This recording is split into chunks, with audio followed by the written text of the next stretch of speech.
So yes, I had this need, and I couldn't quench it. With me? Well, it's not that I couldn't; it's that I chose not to Do it with me. not to do it with you. I never looked into having other ways to quench it. So I went to look for other women to satisfy this need, instead of actually looking through it and finding way to answer it willingly as a team. I chose to go my own way. You want to share about this? Yeah. Two things. One is the bit you just talk, and one is her question. Yeah. So maybe I will elaborate more on what Eliott was saying, and then after that we'll answer Ching's question.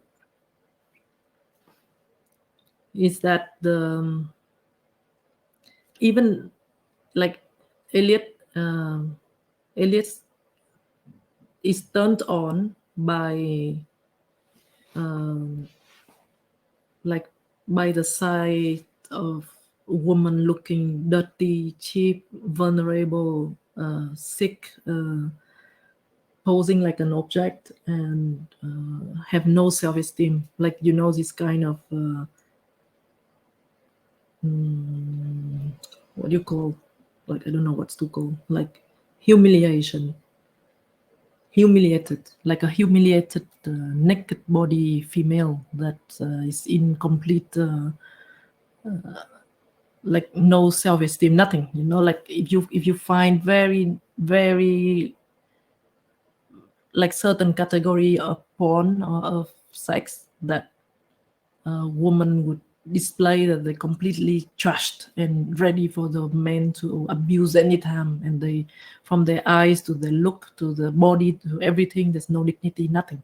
I'm not talking about being slutty, I'm not talking about being sexy, I'm not talking about being inviting or playful or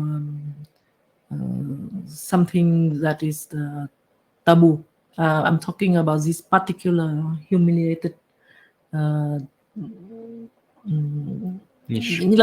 like woman who passed out with vomit on their face and What?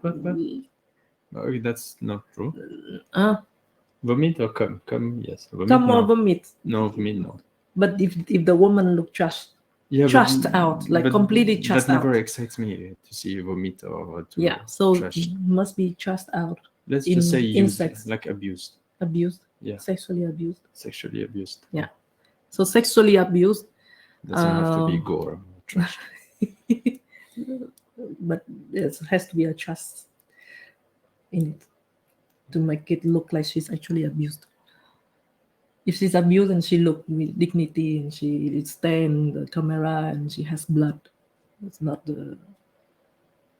That's not like for example, abuse survival victim. Like we have watched in many TV that they show faces of women that's abused, but they stare at you in the eyes because they have this power.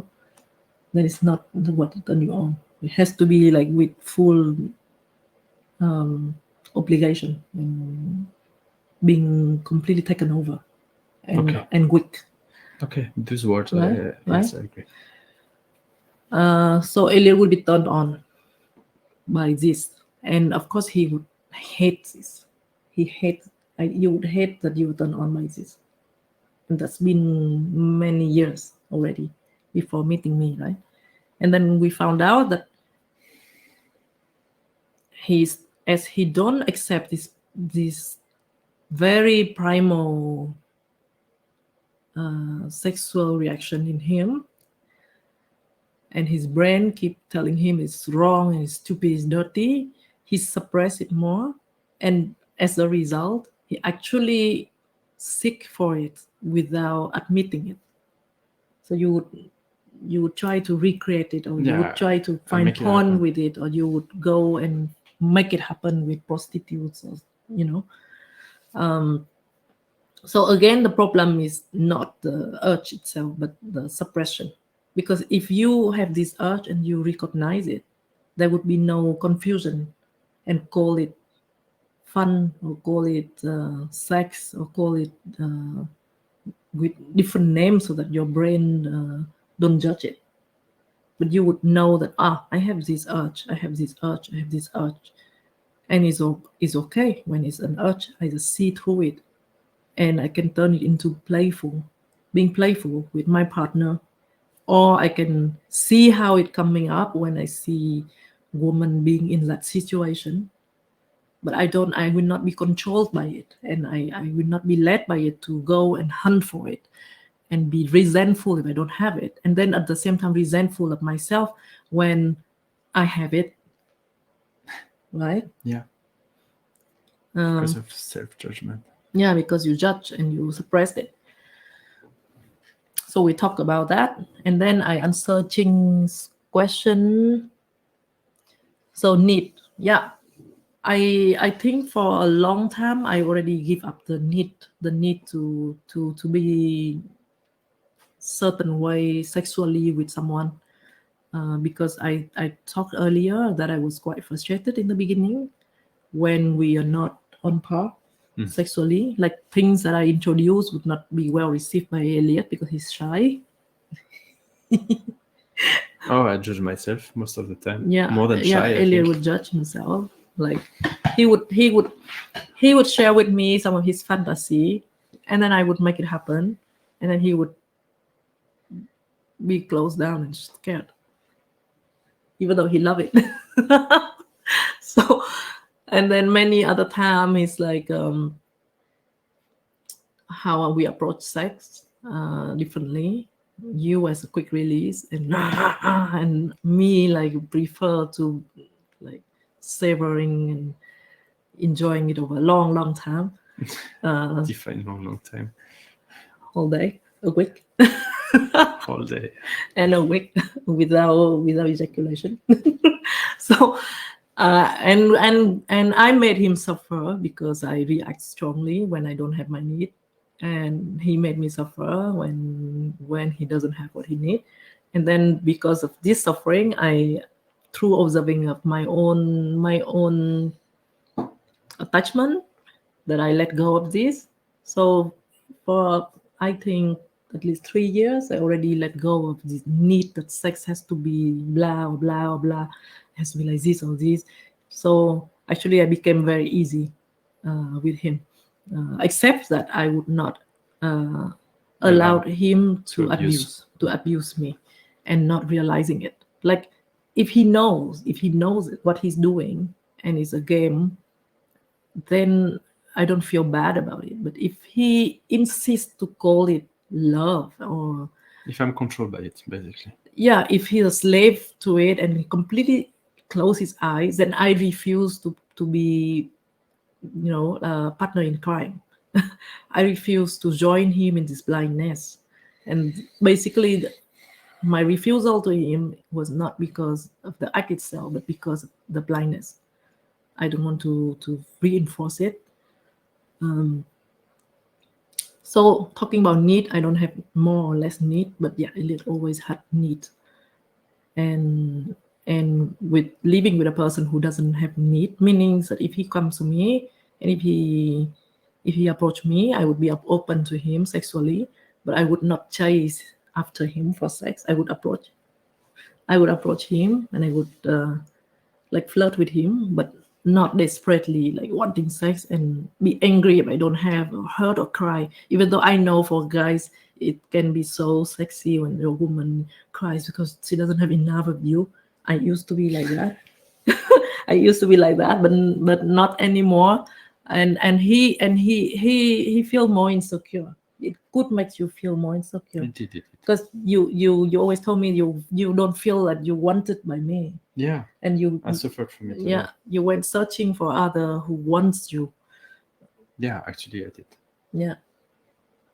And that's what I was getting from my one of the girl. Yeah. Who wanted you. It was needy. Yeah. But what do you learn from this? The want. Like, we're gonna talk more about this want, because he doesn't feel wanted by me because I don't cause tension if I'm not if my needs not met.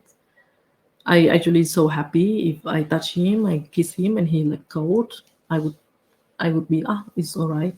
I turn around, I would read book, I would be laying next to him, but I would not like forcefully go towards him and cry and why you don't want me and you don't love me anymore, you don't find me attractive.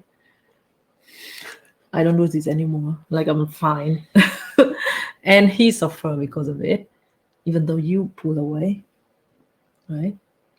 But like it's like kind of like wanting to test and wanting a bit of attention, a bit of like a craving, and Yeah, exactly. and holding on, and like and people often think that it's so sexy or romantic, or it add into this spice of being a couple. Yeah, actually, when I can relate to my experience of an affair, and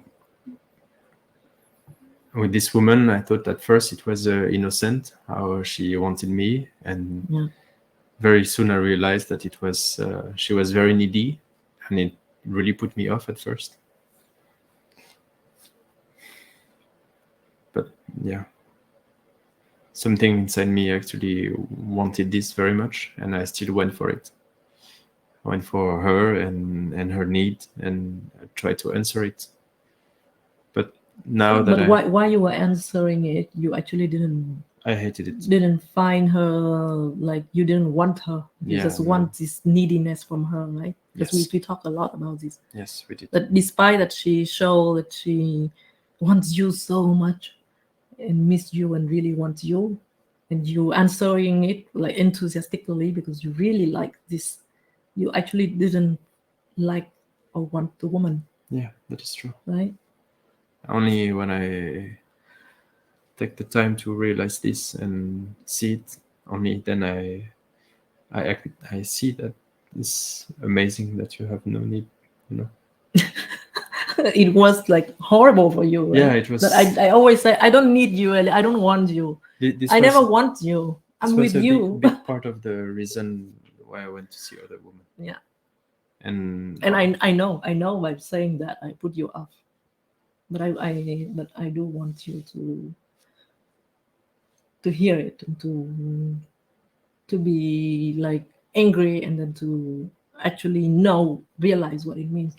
Because many times I would gently explain to you why I say this.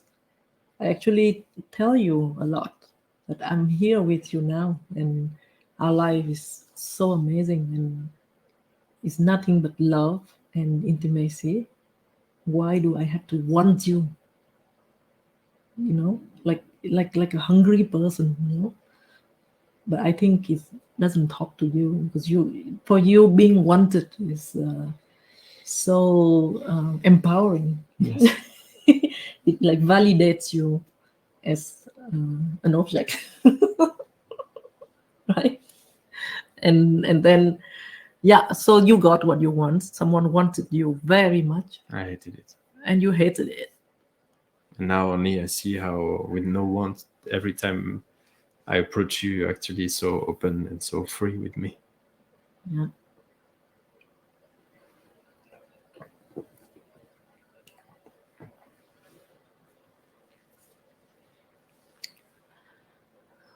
Then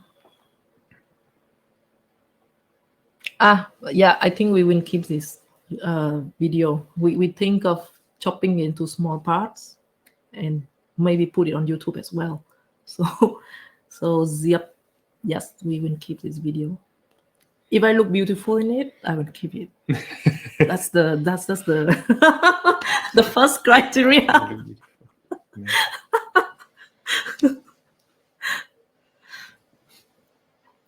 Ziap asked, did you hurt the girl you slept with? Yeah. I mean, yes, I did. Now that you reflect. Yes, I did. I did lie to her and manipulate her into thinking that you were available. Yeah. I made her believe that I was actually free to be with her and allowed by Lee to be with her. that Lee knows? No, I didn't tell her. I think that Lee knows. But I said that I told her that you allow me to be with other women. And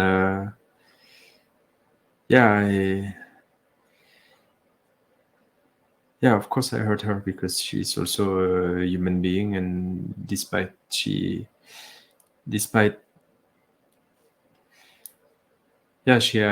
her need and her own reality and illusions, and I kind of like dragged her into my world and tried to own her and I gave her a feedback, telling her that yes, she should like come close and open more, and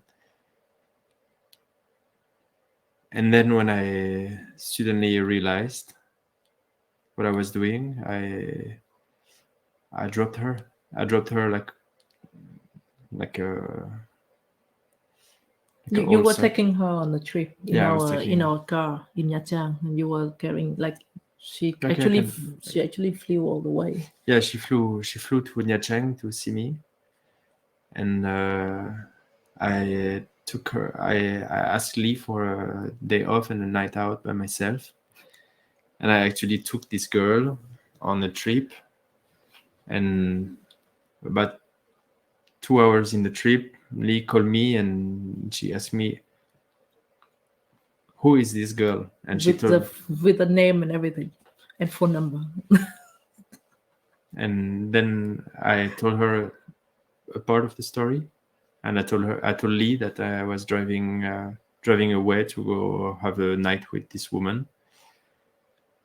But then I decided to drive back right away to Nha Trang, and I dropped the girl at a cafe, like an old sock. In French we say like an old sock. Yes. Like a used lemon. Like a used lemon? In Vietnamese. Used lemon? Yeah. Vắt chanh bỏ vỏ. Okay. So I dropped her like a used lemon. And like I imagine in her world, after asking you a lot of questions, I imagine that she would not understand what's happening, because you were texting her to make her believe that there's something between you two. Yeah, exactly. Yeah, I really had this need to control and to own her, to have this like manipulating her gave me satisfaction in a way. But when I was in it, I didn't realize that I was like getting satisfaction from it. I was just being I was like trying to seduce her, but with a purpose, with intention. What was the intention? Yeah, to make her completely like drooling over you. Yeah. To make her fully open. How do you know now that it's actually not relating to being honest with her or appreciating her as a person? Oh, because I didn't. Like I had no. Like, let's say she's like it was like this because she fell in the trap, not because I pursued anything deeper or more satisfying inside her. Like I didn't have any specific connection besides wanting to have admire. Yeah. To win a victim. To win a victim. Like a puppet. Like a marionette. Yeah. Because it gives you it answer your need of being wanted and admired by someone, and answer your need of being able to manipulate and control, because you felt completely lack of control in our life, right? Yeah.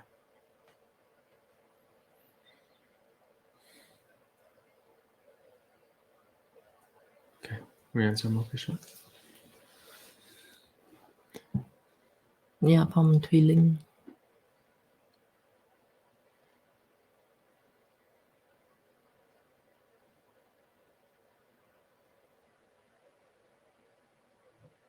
Let me answer the Ziepfam first, Yeah. okay? Yeah. So Ziepfam asks, wow, do you think that you should say sorry to her because she must be so painful? I actually ignored the consequences of my mistakes until a few days ago. And I'm in the process of fixing those mistakes, and part of it is also to come completely honest with this girl and to apologize to her. Yes. So I'm writing a letter to her, and I will send to her soon when I finish it. And what is in the letter? Like basic content? The basic content is that I debunk every lies that I told her, and I explain for every lies. I explain to her the reality instead of what, like the explanation or the lies I made up or the illusions. And and I confront my choices and my actions regarding these lies. Maybe is that it? Yeah. Right? Yeah, but not only this girl. Yeah, it's not only this girl. Like you will fix one by one. I will fix by one. It will take some time, but I will do.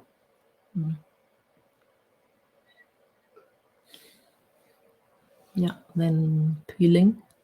Feeling says, Chili oi, can you share your experience, feeling, thinking when you know Eliott had been with another woman, with other women?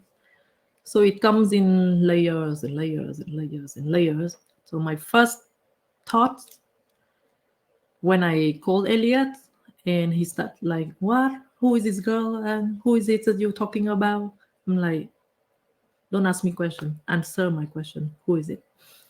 And then and then he answered. And then I asked him what is going on, if they had sex, how long they've been knowing each other, is there a plan with her? And he tell me everything. Like not everything, but like 80% of things with her, but not with all the other cases. Then I told him to, okay, you made your choice, continue your trip, and we will talk when you come back. But Eliott told me, no, I'm going back now. I'm driving back to our house now. And I was very furious. I was very upset, very angry, and I just wanted to punish him, and want myself to be seen to the girl. And at the first day, that I took in this news, I was just like, I just felt empty, and I just wanted to end whatever I was having with Eliott. And then, of course, I felt sad for Eliott and Leo, because up till the day before, I was seeing how they bond and how they have amazing time together, and I felt so blessed to see father and child playing, and Eliott's becoming better and better at being with the young kid. Instead of forcing on the child, he's more allowing and more free. So I was like so blessed that that there's such a father with my son. So at that time I was like, oh my God, like so sad. Like Eliott doesn't know what he's throwing away. And then Eliott came home, and I decided to tell him to get out and to leave. But he begged. He really, really wanted to stay. You can tell this part. No, you say. Okay. Yeah. Say what you feel. So Eliott would say like he want to stay at all costs, he would be the cleaner of the house, and he would be the helper, he would be the slave. He would come and clean and wash dish and all this if I need, just so that he can be around us. And I was like, no. And then he's like, is there any condition? Is there any condition that I could exchange in order to stay, to be with you? And I gave him really long list of conditions. And the reason I gave is so that he gives it up and he just leave. So many of whatever I was feeling that is wrong, that I kept inside myself, that I respect that he should be able to be in charge of his own decision. Now I just give it out, like I just pour it all out. So one of those was very heavy, that is to cut off tie with his mom and his sister, which I have always felt and seen that devious. Yeah, like in some way, knowingly or not knowingly, they really reinforce these lies and this delusion in him. But at that time, I didn't learn yet about his family legacy. I didn't learn the truth. The truth later confirmed what I felt. But because it's only my feeling, my perception, and I respected people so much that I refused to ask him to do it. But now that at this situation, I say, okay, cut off the tie with your mom and your sister. Do this, and I give out list and list of things that he has to do, like give up all alcohol and all substance, blah blah blah, like a list. And then he accepted all. He accepted all of it. So it bought us time. Kind of like, okay, I don't know what to say, what to do. And then baby was at home, so we had to spend time with Leo. And a very strange feeling, because actually we've been apart for a few months, being busy, and I missed him so much. I've been missing him, like wanting to have time with him, and love to, like, look forward to having intimate time with him, and like having a sexual connection with him. But because I had been quite busy, so we never actually had this time.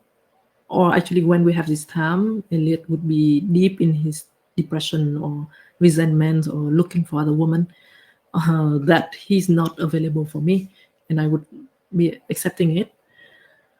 So at the height of our pain at that day, when I see Eliott playing with Leo, and it's very funny because I would find him so attractive, and I would like miss being with him so much, and I hated that I find him attractive when I'm so angry at him.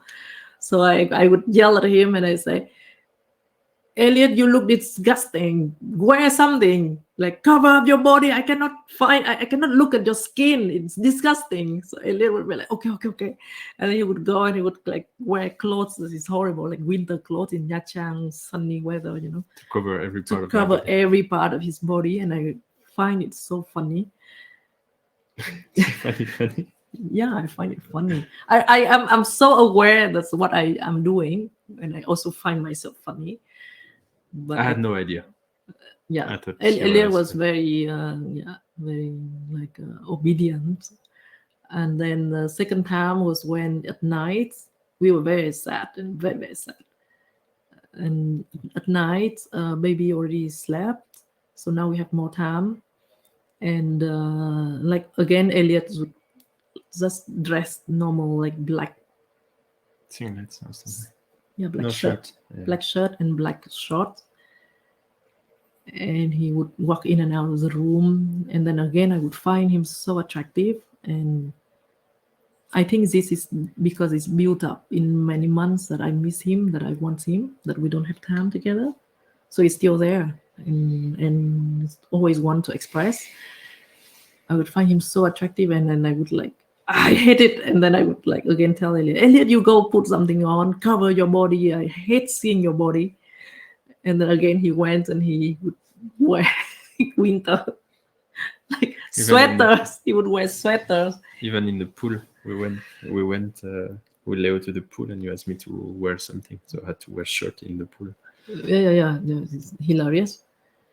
And then Eliott actually called his mom, right? You call your mom.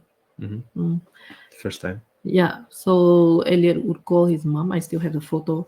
I show him the photo of your outfit at that time. in the winter, in the summer. Where is it?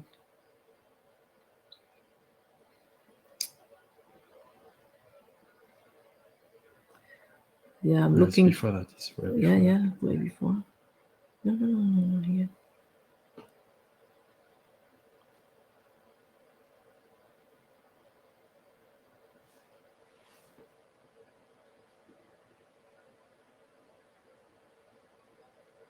Oh, here. Yeah, I show. So in the summer, he put this outfit on. Go back. It's too far.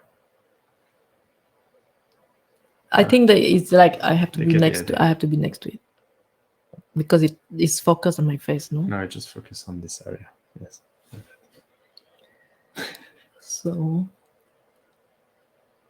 So he has to wear sweater and long pants, and this is him calling his mom on that night. And he start telling you start telling your mom. Yeah. I think this call, it was just to tell her what's going on a little bit. So I told her how I cheated on you, and yeah, basically. Yeah.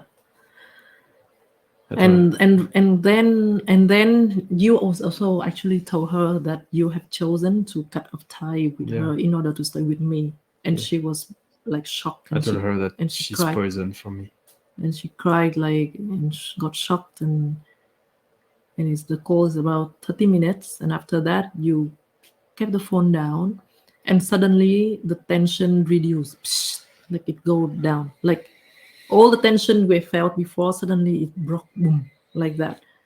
And for you too, right? Yeah. Like you suddenly felt so light. Yeah. Cutting off tie or keeping away from your mom had been something so difficult for you in many years.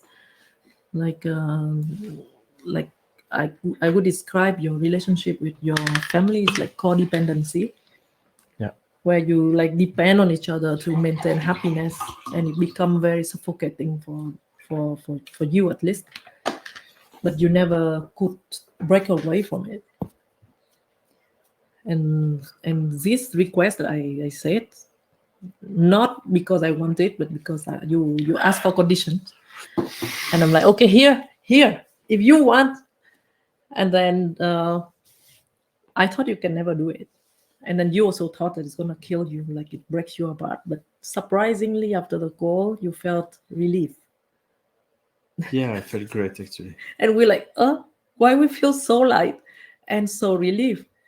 And then at that point, as I felt relief, then this need to be close to him again surfaced. And I actually came and asked him to hug me.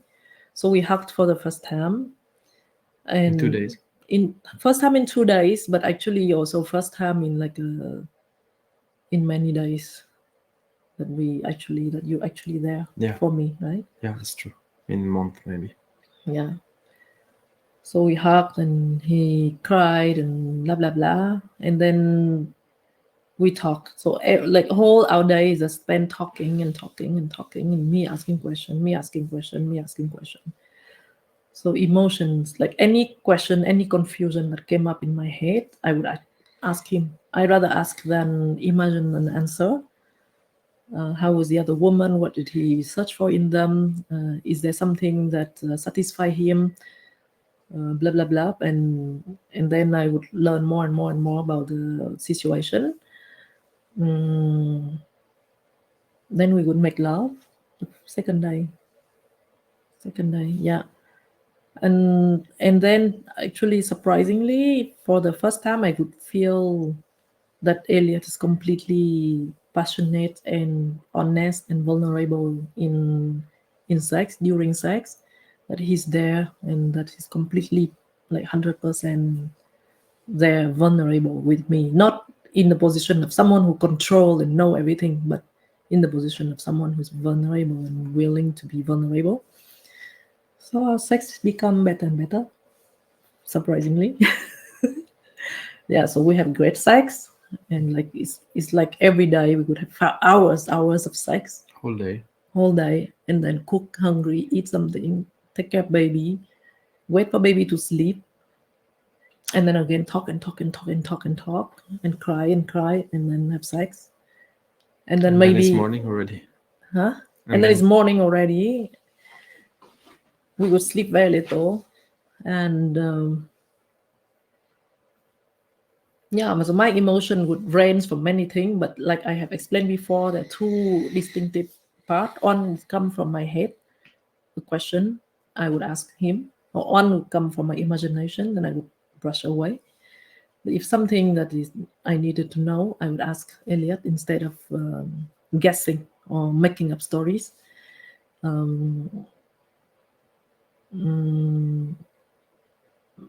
And I think most of the pain and the suffering came from not being able to logically explain how this man lied and actively lied to make me believe in something that is not there, even though I didn't ask for it. He would just lie and lie about it. Why he's not at all like that. So, but as I discover more and more about his childhood, his family, how he was raised, what was the biggest fear inside him, the puzzles that put together is that being put together, and I start getting the full picture. And as I know the full picture, then it's easier to see like thoroughly what's happening. I would imagine that it can be very much harder if something happened and you have no clue, and it's not natural disaster, it's human faults. It's not like if there's a storm and then there's a storm, but here it's like there's something that's controllable. completely manipulated by someone that believes, that loves you, and it's very hard to explain, very very hard to explain, and very hard to wrap your mind around it. But then as we talk and talk and talk and talk, and he reveals more and more and more, then the picture becomes clearer and clearer and clearer, that the lies since childhood, it's not nothing to do when he started with me or anything. It's since childhood. That's the default value. The default way of surviving is to manipulate, to lie, and to win people at all cost, so that one can survive. And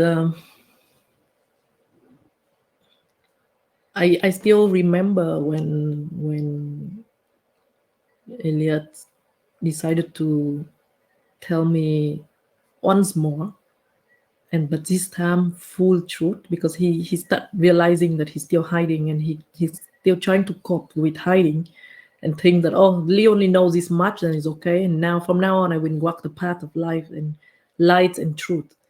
But as he trying to work on it, obviously he still have to face things that he was lying, that he didn't reveal, that he tried to hide, and it doesn't work. And then after 15 days or 10 days or 11 days, Eliott decided that he has to say everything.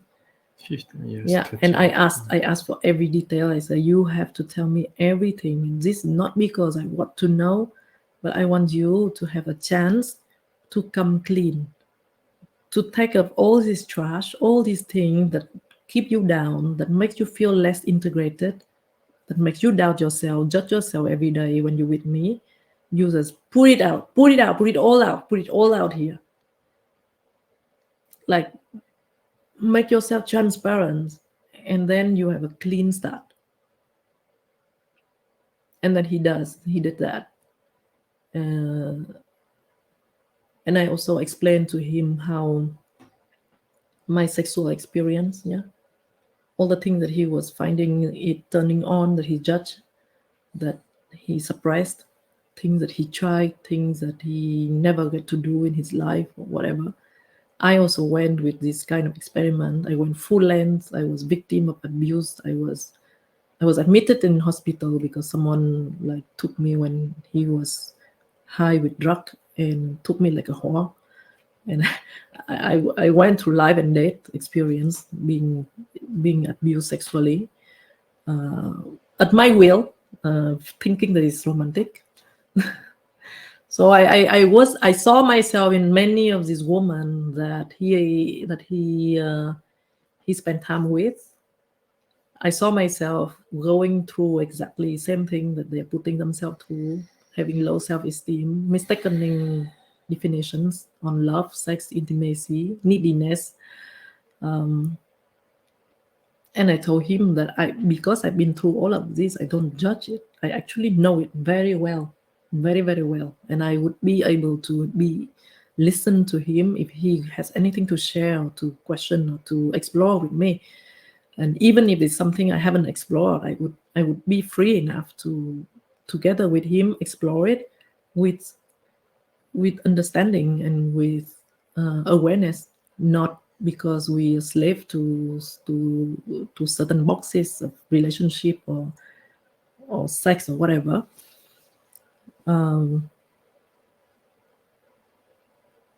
I think I never could see that before you. Yeah. I regret this very much. Yeah, but also from beginning, I always felt unseen, not seen at all by Eliott. Like Eliott doesn't know me at all. But as someone who also gave up on relationship and being seen and being understood and accepted by someone else and appreciated by someone else, I don't see it as a condition for me to be in or out of any relationship or be happy or be at peace. I just always told Eliott that, you don't know me. The part that you know me maybe is as this body, but you don't even know what's behind it and why I live and why I do what I do. You think you know me, but you don't know me at all, and it's okay. But if you want certain woman that is like this, and you think that I am not, and I disappoint you, then you should free yourself and don't waste your youth and go explore this kind of woman, because I am what I am, and you don't know what I am, and it's okay that you don't know. But then it's a waste of your time if you keep trying to form me inside into a model. And Eliott, I think you never understood what it means by you not knowing me, right? Yeah, I do now.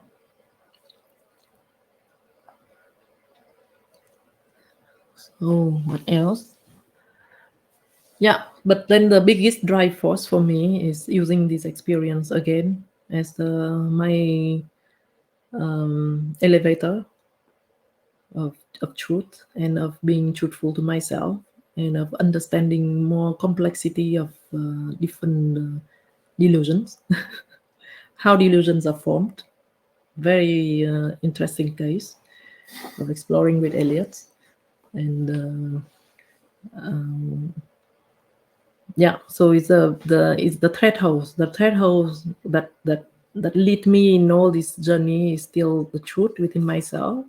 What do I learn from this about human weakness and human delusion? What do I learn about myself? What have I explored about myself, about me? And Eliott, learning about his truth and learning and debunking all his misunderstanding is like, for me, is a side effect of me vigorously pushing for truth for my own sake. And yeah, and I also share with Eliott about that if you don't walk the path of truth, then you definitely go towards you go downwards. You don't have anywhere else to go. There's no such thing as I can be okay if I don't walk the path of truth, and my life is fine. No. Your life is going down and down and down and down. And when something bad happens, when an experience accumulated strong enough, you will realize that actually you have going down, and you need to change. You need to go on the path of truth. It's just like later or sooner, but it's not like it's an option. Like, yeah, it has to be the everyone priority. thing is an option. It's an option that, oh, I can be truthful, I can be like half truthful, it's okay, it doesn't hurt. No, it will hurt. It will hurt you first, and then it will hurt everyone around you. It's just that time hasn't come. Adversity hasn't happened. It hasn't built up enough inside you so that the fruit is ripe, and it shows you full karma. So actually, there's no option. Yeah? Truth is not an option. For me, it's like I see clear and clear that it's the must. It's the only way. If you don't go with truth, then you're lying to the whole universe, and then you are the one who use your own blessing, use your own opportunity, your health, your time, your energy to patch up all the gap that you create between reality and whatever you imagine in here. And that's so tiring, because how can you compete with reality, with the universe? Is like you can only go along with it. You cannot go against it and think, oh, going along with it is option. No, completely not. So I can only explain this to Eliott, but how he's gonna walk this path and how he's gonna do it is really depends on how much he has seen, and if he's brave about it and resilient, because there could be many more obstacles that put you down, that makes you not believe in yourself and believe in this path. Like in the past, many times you tried, many times you gave up. So but at one point, someone in life would actually see that truth is no longer an option or a convenience, something that if I would do it if it's convenient. At some point in one's life, this person will actually see that truth is the only way, and I'm not gonna pay for any other stuff like at truth's cost, because they have tasted enough of pain and enough of delusion, and they themselves the victim, and also the one who created. So I don't Culprits. know. I don't know if it's the point for you yet. Really, I don't know. It is. We don't know until like it's like 20 years and we look back.